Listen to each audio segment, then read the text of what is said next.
धनन सतगुरु तेरा ही आशा, ऋषु और Pranav Denver USA से। गुरुजी, जब हम किसी इंटरव्यू के लिए जाते हैं तो हमें पता होता है कि हमारा जो प्रोफेशन है उसी सब्जेक्ट के अनुसार सवाल पूछे जाएंगे। हम पूरी तैयारी भी करते हैं, फिर भी नर्वस रहते हैं। लेकिन पिताजी, लोग आपसे किस सब्जेक्ट का किस टॉपिक पर कहाँ से सवाल पूछ ले कोई पता नहीं होता। आप झट से सटीक जवाब दे देते हो। आप हमें भी ऐसे टिप्स दो ताकि हम भी फियरलेस एंड कॉन्फिडेंट होकर जवाब दे सकें। जी बेटा, हमने आपको ये मेथड दे रखा है, मेथड ऑफ मेडिटेशन, गुरु मंत्रा। हम उसका अभ्यास बहुत ज़्यादा करते हैं। आपसे बात भी करें तो भी करते रहते हैं। आप चेतन मन में अपने ख्यालों में सिर्फ सोच से तो आप बोल के कर लीजिए, कहीं अकेले बैठ के या अंदर ही अंदर जाप कर लें जुबान से या ख्यालों से, तो यकीन मानो जब विल पावर आ जाएगा तो कोई सवाल नहीं रहते। ज्ञान होना जरूरी है, ज्ञान तो अर्जित करना पड़ेगा। जैसे आपको बताया, हमने सभी धर्मों को पढ़ा, उन पर रिसर्च किया, तो अपने आप ही वो आत्म बल आ जाता है और फिर सवाल का जवाब मिल जाता है। और कल हमने एक बात कही थी आपसे, आज फिर दोहराना चाहेंगे। जो झूठ बोला करते हैं उन्हें बार बार उस बात को दोहराने की जरूरत पड़ती है, और जो सच बोलते हैं, सच बोलो और भूल जाओ, चाहे 10 साल बाद पूछोगे वो सच का सच ही रहेगा। जी कशिश ये लिखते हैं, गुरुजी, स्कूल कॉलेज के बच्चों को एकदम से आनंद चाहिए, जिसके कारण वो नशे या बुराइयों में फंस जाते हैं। आप जी राम नाम का कोई ऐसा तरीका बताएं जिससे वह शुरू से ही ज्यादा आनंद पा सके। हमारे स्कूलों कॉलेजों में बहुत बच्चे हैं, बहुत बच्चे आगे बढ़ गए हैं। तो अगर आप आनंद ही चाहते हैं, हम लोग अपने समय में क्या करते थे, अकेले बैठे कोई ना कोई बात सुना देना, खेलना, हंसना, दौड़ना, भागना, कूदना, ये आपको मामूली चीज लगती है। अरे ये आपका बेस है, आने वाली जिंदगी इसी बेस पे टिकी है। अगर बचपन में बेस मजबूत हो गया तो पूरे जिंदगी तंदुरुस्ती से जियोगे, वरना 3 पे आ जाओगे। और कहते हैं ना, एक हम पहेली बताया करते थे कि भाई ऐसा जीव बताओ जो पहले 4 पैरों पे होता है, फिर 2 पे और फिर 3 पे आ जाता है। वो आदमी होता है। पहले 4 ऐसे लुढ़कना शुरू करता है, फिर 2 पे रहता है, फिर तीसरी डंगोरी आ जाती, लाठी आ जाती, तो 3 पैर हो गए। तो कहने का मतलब वो 3 पैर नहीं होने चाहिए। जब 2 पे आ गए तो 2 पे ही रहो, जब तक मालिक ले जाता नहीं। तो इसके लिए आपस में बैठ के हंसो खेलो, स्वस्थ मजाक करके हंसो खेलो, और साथ में पढ़ना लिखना भी अच्छा हो जाएगा। क्योंकि जब माइंड फ्रेश हो जाता है, माइंड को एक तरफ से हटा के दूसरी तरफ लगा देते हैं, जब दोबारा उसी पढ़ाई में लगाओगे तो फ्रेश माइंड में ज्यादा चीजें आती हैं, ज्यादा याद होता है। इन्हीं का अगला सवाल है, गुरुजी, आने वाली प्रलय का रूप कैसा होगा? आने वाली प्रलय, जैसे जहां तक हमने सुना, पानी से भी हुई, आग से भी हो चुकी है, पानी से ज्यादा माना गया। तो 5 तत्व, पृथ्वी, पानी, अग्नि, वायु, आकाश, ये प्रलय लाते हैं। लेकिन आप एक 6वां तत्व भी पैदा हो गया, जो कि पहले भी देखा गया, कारण बनता है, और वो है आदमी, मनुष्य। इसकी जो ईगो है, इसकी बढ़ती हुई तृष्णा कह लें, मृग तृष्णा कह लें, आकांक्षा कह लें, जो मर्जी नाम दे दीजिए, इतनी बढ़ती जा रही हैं, इतनी बढ़ती जा रही हैं। तो टकराव जब निश्चित हो जाता है तो हो सकता है उस प्रलय लाने में आने वाले समय में मनुष्य भी कोई बहुत बड़ा रोल अदा कर दे। कौन है, कैसा है, हमें कुछ पता नहीं, लेकिन जो फील आया आपकी सेवा में अर्ज कर दिया। गौतम ये कहते हैं, गुरुजी, मैं दुबई गया था, वहाँ मैंने ट्रांसपोर्ट में काम शुरू किया तो पता चला कि वहाँ नशे का व्यापार होता है। नशीले पदार्थ दुबई से सऊदी अरब लेकर जाते हैं जी। ट्रांसपोर्ट वाले ने बोला कि तुम्हें ज़्यादा पैसे मिलेंगे, तू भी ये नशा तस्करी का ये काम कर ले, पर मैंने आप जी के वचनों पर चलते हुए उसे साफ मना कर दिया। इस चक्कर में मैं वापस इंडिया ही आ गया। शाबाश बेटा, शाबाश, बहुत बड़ी बात है। फिक्र ना कर, भगवान से प्रार्थना करेंगे, भगवान तेरे को अपने काम धंधे में तरक्की दे। राम जी कृपा करने वाले हैं। खुशप्रीत, गुरुजी, ग्रंथों में एक जगह जिक्र आता है कि जब घोर कलयुग अपने चरम सीमा पर होगा तब विष्णु जी अपने 10वें रूप कल्कि अवतार के रूप में आएंगे और साइंस की दृष्टि से बहुत हाईटेक होंगे। क्या कल्कि अवतार ले चुके हैं? बेटा ये तो राम जाने और उसका काम जाने, हम कौन होते उसमें दखल देने वाले। और किसके पास है भगवान को पढ़ने की बात? आदमी को नहीं पढ़ सकता। सामने वाला जो बात कर रहा है उसका क्या मकसद है, कहाँ वो पहुंच गया, क्या आप समझ पाओगे? जी नहीं। तो भगवान की मर्जी को कौन जाने, वो कब आएंगे कब जाएंगे किसी को पता नहीं चला। तो वो राम जी को पता है, वो आ चुके हैं या आएंगे या क्या करेंगे, ये उन्हीं के गर्भ, यानी कहते हैं ना समय की गर्भ में छुपा हुआ है। वो तो राम जी जानते हैं, भगवान खुद जानता है, आदमी उसको नहीं पहचान पाता। नवजोत इंसान ये लिखते हैं, गुरुजी आप जी ने अवचेतन मन के बारे में फरमाया था कि यह बहुत पावरफुल है, प्लीज इसके बारे में आगे बताएं कि अवचेतन मन से कैसे फायदा लिया जा सकता है। सिक्स सेंस, आज की भाषा में बोले तो सिक्स सेंस, जो अपनी जागृत रखे उसको ये सारी खुशियां मिल सकती हैं जो आपको बताया। जैसे संत या कोई भगत अपना सिक्स सेंस को ओपनली खोल लेते हैं, ये कभी कभी काम करती है। मान लो यहाँ से एक चीज आई तो अपने आप आंखें बंद हो गई, तो वो सिक्स सेंस है कि आंख में ना कुछ पड़ जाए, आंखें ऑटोमेटिकली बंद हो जाती। हुआ है ना, ऐसा होता है ना, तो वो सिक्स सेंस है जो आपकी हमेशा सचेत करती है आपको। ऐसी संत या कोई उच्च कोटि के भक्त सज्जन जो होते हैं, वो ऐसा अपने अंदर एक विल पावर क्रिएट करते हैं कि उनकी सिक्स सेंस हमेशा जगी रहती है, चलती रहती है। तो उसको जगाने के लिए राम का नाम है। जी, इन्होंने नाम नहीं लिखा। गुरुजी छोटे बच्चों को भी आज खान पान की वजह से बहुत गुस्सा आता है और हिंसा काफी बढ़ गई है, इसका कोई समाधान बताएंगे। माँ बाप के संस्कार अच्छे हों तो खान पान पे भी कंट्रोल हो सकता है, क्योंकि माँ बाप अगर बच्चे को अच्छे संस्कार देंगे, माँ बाप अगर अपने बच्चे के सामने झगड़ा नहीं करेंगे। आप ध्यान देना, कई बार आप झगड़ पड़ते हो मियाँ बीवी और बच्चे पास में होते, छोटे होते हैं, आपको लगता है इसको क्या पता, अरे अभिमन्यु ने गर्भ में सारा कुछ सीख लिया था। और आज साइंस मानने लगी है कि दिमाग पहले बनता है बच्चे का, फिर बॉडी अपने आप बनती चली जाती है, हमें तो डॉक्टरों ने बताया। तो अगर ऐसा है तो फिर जब बच्चे ने जन्म ले लिया, वो तो फिर आपकी सारी बात सुन रहा है और आपको लग रहा है नहीं इसको क्या पता। और जब बड़ा हो के वो आप वाले रास्ते पे चलता है, तब तक आप थोड़े बुजुर्ग हो जाते, मैंने तो कभी ऐसा नहीं किया, ये पता नहीं किस पे गया है। ट्रेनिंग तूने दी है, गया किसी और पे। तू गालियां दिया करता था, जब बेटा झूठ नहीं बोलना, बच्चा कहता अच्छा पापा, इतने में फोन आ गया, किसका फोन है, बीबी से पूछता है इशारे में, वो कहती बॉस का, ढक के। पहले दूसरे फोन होते थे, हमने देखा आंखों से, ये बड़ा मोबाइल नहीं, हैंडसेट जो होते थे पुराने मोबाइल, जो फोन होते हैं लैंडलाइन कह लो। तो उसने क्या किया, ऐसे हाथ रख के कहती जी आपके बॉस का फोन है। कहता कह दो वो तो घर पे नहीं है। उसने बोल दिया जी घर पे नहीं है। कहते अच्छा जब आए तो बात कराना। कट गया फोन, आपने तो काम चला लिया झूठ बोल के। वो बच्चा क्या क्या शिक्षा ली उसने कि पापा कहते झूठ नहीं बोलना चाहिए, ये तो ठीक है, पर जब जरूरत पड़े तो ठोक दो, कोई हर्ज भी नहीं है। तो आपने ट्रेनिंग दे रहे हो ना, बाद में कहोगे कैसे संस्कार, तो संस्कार अच्छे दो, खान पान की चीजें अच्छी लेके आओ। ये जो एकदम उत्तेजित करती हैं, ब्लड प्रेशर हाई हो जाता है, उन चीजों से परहेज करो, तो जरूर बच्चों का ये गुस्सा शांत हो सकता है। और बच्चा अगर राम नाम में लग जाए, विल पावर आने से भी गुस्सा खत्म हो जाता है। ये लिखते हैं कि गुरुजी हम अच्छा व्यवहार करते हैं, हमारे अच्छे व्यवहार के बावजूद भी कुछ लोगों को समस्याएं आती है, ऐसा क्यों होता है? भलाई करने वाले भलाई किए जा, परवरदिगार मिलेंगे तू, राम रास्ते पे चले जा, राम रास्ते पे चले जा। अगर ऐसे सोचने लग गए तो भाई कुछ नहीं कर पाओगे। कहने वालों की अपनी मर्जी, राम नाम पे चलने वालों की तो एक ही मर्जी होती है, जिस रजा में राम राखे उस रजा में हरि रस चाखे। कि जिस रजा में वो रखना चाहता, रहते हुए अपना काम करते जाओ। मानवता भलाई के करने हैं तो करने हैं, नशा छुड़ाना है तो छुड़ाना है, बुराइयां छुड़ानी है तो छुड़ानी है, बस लगे रहिए। कौन क्या कहता है, क्या लेना है, वो जाने, उसका काम जाने।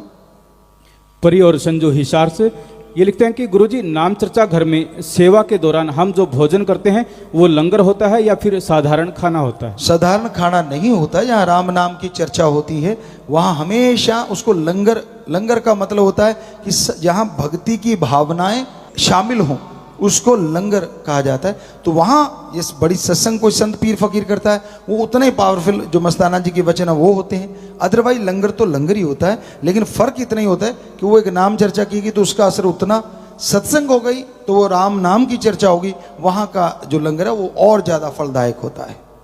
अर्श दीपक डबवाली से, गुरुजी एक्सरसाइज करने के लिए खुद को कैसे प्रेरित करें जी, बहुत सालों से आलसीपन ने जकड़ा हुआ है।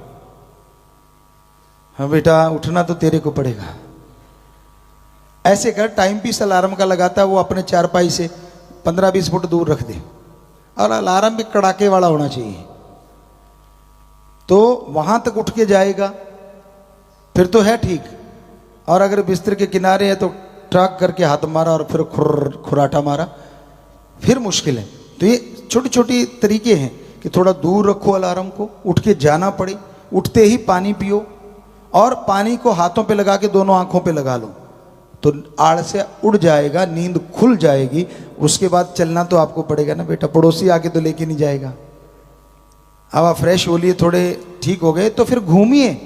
यकीन मानिए अर्ली मॉर्निंग, आपको शायद कुछ वीडियो डाली हैं या कुछ डालने वाली, हम रोजाना ही लगभग कई बार आप में बिजी होते हैं, अदरवाइज रोजाना ये रूटीन है हमारी लाइफ का, अर्ली मॉर्निंग उठना ही उठना। हम लगभग 3 बजे 4 बजे उठ ही जाते हैं। 4 बजे इसलिए कहा, कई बार 2-2:30 बजे ही सोते हैं, यहाँ आपकी सेवा में लगे रहते हैं, तो 4 बजे 1.5-2 घंटे मिल जाएं काफ़ी रहता है। ज़्यादा से ज़्यादा 4-5 घंटे मिल जाएं। ये लाइफ में हमने ज़िंदगी ऐसी जी है, 4 घंटे सो के, 4 से 6, कभी नहीं 6 हो जाए उस दिन तो पूछो ना, ऐसे लगता है कि एक यज्ञ सा कर लिया।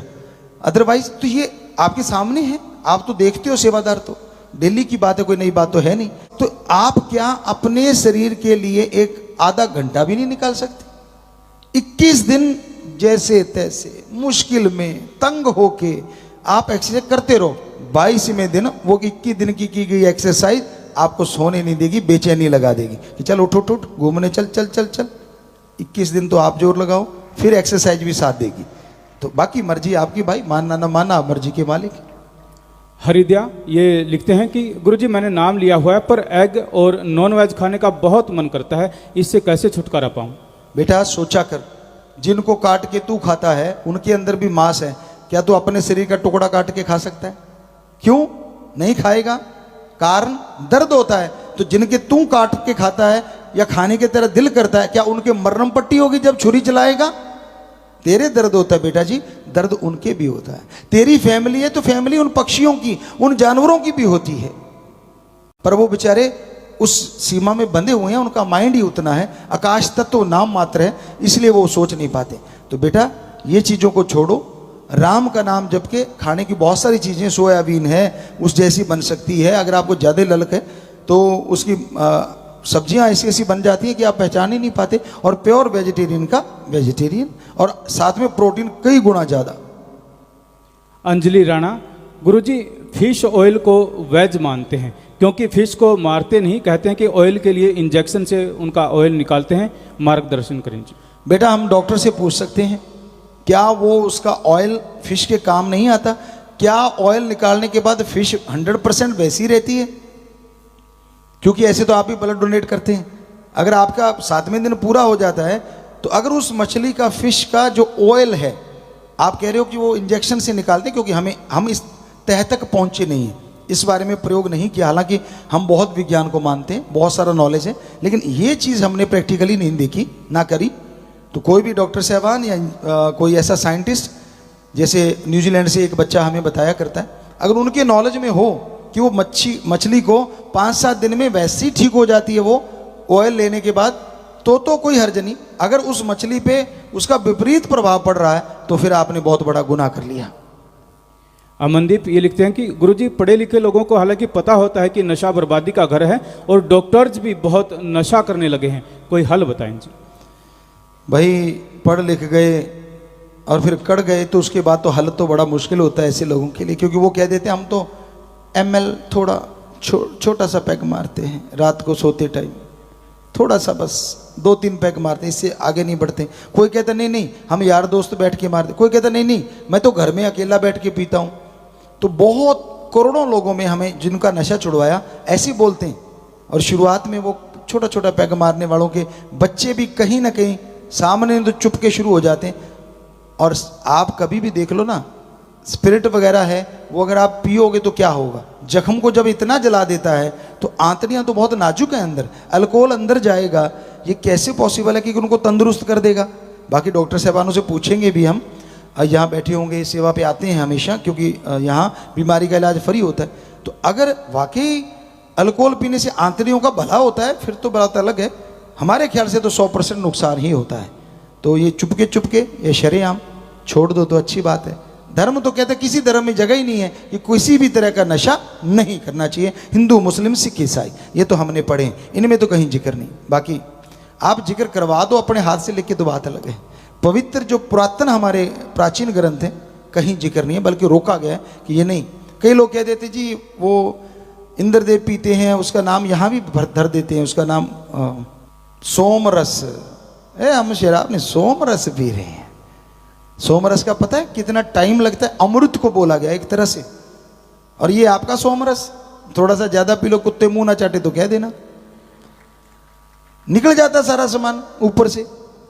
ज्यादा पीते जाते हजम होता नहीं, सारा बाहर, और होश रहती नहीं। और फिर ये हमने अपनी आंखों से देखी चीज, बुरा ना मनाना, आप लोगों का नहीं चाटा होगा, लेकिन हमने ऐसा होते देखा है कि उन्होंने उल्टियां करी और मुंह चट रहा और वो आगे से बोल रहा है। आपने सुनी है बात? शॉर्ट में बताना चाहेंगे। वो एक हेयर ड्रेसर थे, वहाँ आज भी हैं। हम जब सफाई महाअभियान चल रहा था राजस्थान का, तो वो दिखाया कि उनका नाम था चांद हेयर ड्रेसर। तो उनसे वो शेव करवाने जाते थे, हमारे साथी थे।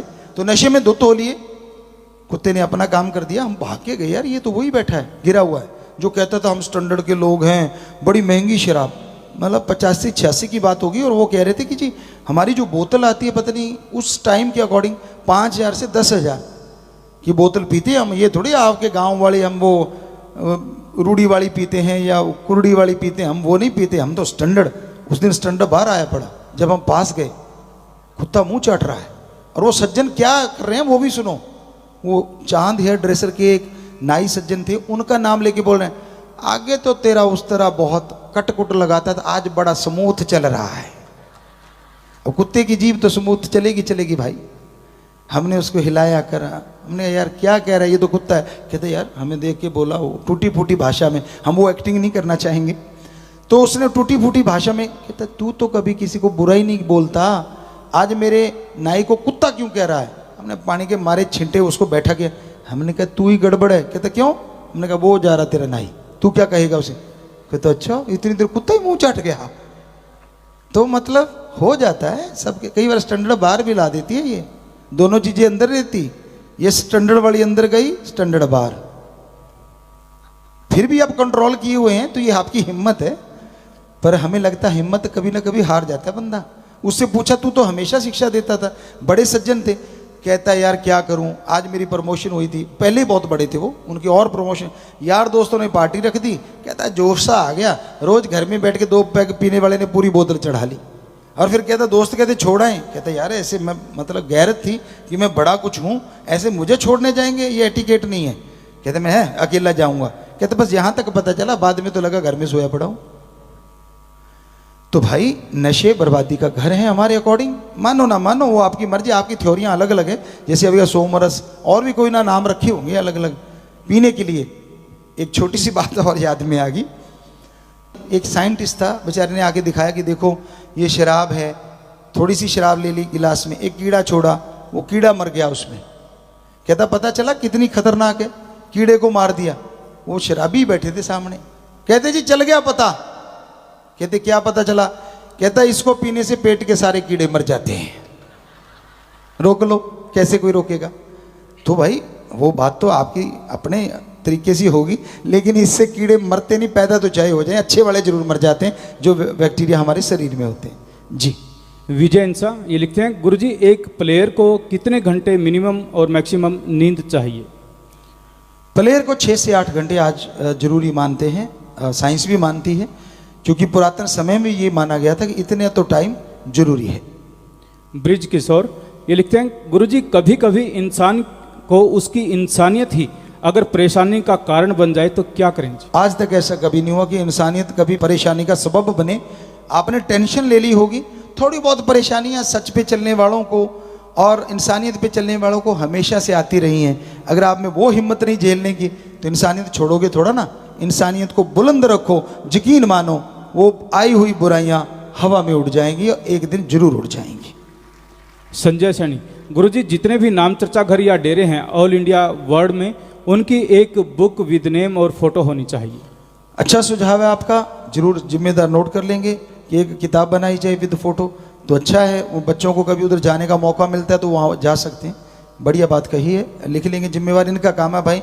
हमारा तो राम नाम बाकी सब इंतजामात जितने भी होते हैं वो सेवादार जिम्मेवार सारी साथ संगत मिलके ही करती है।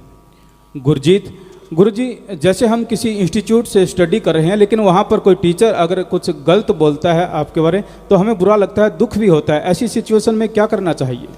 बेटा शांति जैसा कोई काम नहीं। आपको पता है पीर फकीर से आप जुड़े हैं कि हम तो खुली किताब हैं, सारी साथ संगत जानती है, वरना तो साथ संगत रुकती ना। पर आपको पता है प्यार से विनम्रता से प्रार्थना कर दीजिए कि सर नहीं, फिर भी नहीं मानते, आप चुप रहिए और जाके सुमन कर लेना 5 मिनट। तेरे कानों में जो बुराई गई वो खत्म हो जाएगी, तेरी भक्ति में दाग नहीं लगता। पर आपा बहस में नहीं पड़ना, झगड़े में नहीं पड़ना। जी आपकी बात बीच में है। अभी वो फिश वाली बात आ गई है हमारे पास, और वो बच्चा ऑनलाइन है। उस बच्चे ने लिखा है कि पिताजी फिश के लीवर से ऑयल लिया जाता है जी। ये साइंटिस्ट हैं न्यूजीलैंड में, इसलिए फिश को मरना ही पड़ता है। ये किसने बोला कि उसका फिश का ऑयल निकालने से मरती नहीं? वो कहता नहीं, उसके लीवर से वो निकालते हैं तो वो मर जाती है उसके बाद। तो ये जसप्रीत जी हैं साइंटिस्ट न्यूजीलैंड, बहुत आशीर्वाद बच्चे, भगवान आपको और तरक्की दें, क्योंकि ये रिसर्च करता है, काफ़ी बड़े साइंटिस्ट हैं, लगे हुए हैं लगातार। ये कहते हैं ओमेगा 3 फिश के अलावा प्लांट से भी लिया जा सकता है, और उसमें जैसे अलसी है, चिया सीड हैं या अखरोट हैं, इनमें भी ये पाया जाता है जी। ये भी एक कनाडा से सज्जन ने भेजा, डॉक्टर हैं जो भी हैं, रिसर्च करता है। तो आपने सुन लिया, तो ये हमें भी लगा था ऐसे कैसे संभव है। आदमी है जो खून देने के बाद भी 7वें दिन पूरा करके फिर चलता रहता है। बाकी जीवों में कहाँ है इतनी हिम्मत कि उनकी चीज़ निकाल लो और वो जिंदा रह जाए। आदमी को देना चाहिए 3 महीने बाद, 2 महीने बाद, जो भी असूल बने हैं उसके बाद ब्लड डोनेट करते रहना चाहिए। तो यकीन मानो पहले से अच्छा आएगा, क्योंकि किसी की जान बचाई वो दुआएं लेके बनेगा। भगवान आपको खुशियाँ दे। सुखजिंदर ये लिखते हैं कि गुरुजी गरीब लोग जिनको गवर्नमेंट स्कीम का नहीं पता होता, जैसे मुफ्त राशन, पेंशन, फ्री गैस आदि, उन लोगों के डॉक्यूमेंट्स पूरे करवा के डेरा सच्चा सौदा की तरफ से हेल्प करवाई जाए ताकि वो हर गवर्नमेंट स्कीम का लाभ उठा सके। बहुत बढ़िया सुझाव है आपका, और हमारी जिम्मेवार इस बारे में लिख लें। फिर आप देखेंगे कैसे कि हाँ सरकारें जो स्कीमें देती हैं, बाकी गाँवों में बहुत लोगों को पता ही नहीं होता कि ये उनके लिए बना दिया गया है, उनके लिए है। तो ऐसे ही संभव हो सकता है तो ज़रूर नोट कर लें, ताकि उन तक वो चीज़ें पहुंच पाएँ। करना तो भाई राजाओं का काम है, ये फ़कीरों का काम तो दुआएं करना है। हाँ, जो उन्होंने लागू कर दी कम से कम उन तक लाभ तो पहुँचे, ये पॉसिबिलिटी है। ऐसा हम लोग सेवा कर सकते हैं, लिख लें, अगर पॉसिबल हुआ तो ये करेंगे। आखिरी पर्ची है जी। गुरुजी आपका जो नया सॉन्ग है मेरे देश की जवानी, ये केवल 2 दिन में ही 72 लाख 7.2 मिलियन व्यूज इसके हो चुके हैं और लगातार बढ़ रहे हैं। सॉन्ग ट्विटर, इंस्टा, फेसबुक पर भी ट्रेंड कर रहा है। इसके अलावा सॉन्ग सावन, गाना, स्पॉटिफाई और विंग पर भी पूरा धूम मचा रहा है जी। आप जी की रहमत है जी, बहुत बहुत आशीर्वाद जी बच्चों। और ये ज़्यादा लोग देख रहे हैं, हो सकता है बच्चों में कुछ और ट्रेंड रहता हो कि मेरे फॉलोअर्स बढ़ गए, व्यूज़ बढ़ गए, ऐसा होगा। पर हमें खुशी इस बात की होती है, अच्छा जितने लोग सुनेंगे शायद उनमें से 50% ने भी नशा छोड़ दिया, तो हमारा गाया हुआ जो भक्ति का गाना या उसे भजन कहते हैं हम अपनी भाषा में, वो सफल हो जाएगा कि अगर लोग उसको छोड़, क्योंकि पहले जो निकाला था पंजाबी में, इस बार हिंदी का है तो लोगों तक पहुंचा। और उसका मकसद कुछ नहीं, अपनी वाह वाह करवाना नहीं, राम जी की औलाद को सुखी करना है, एक मैसेज दिया है।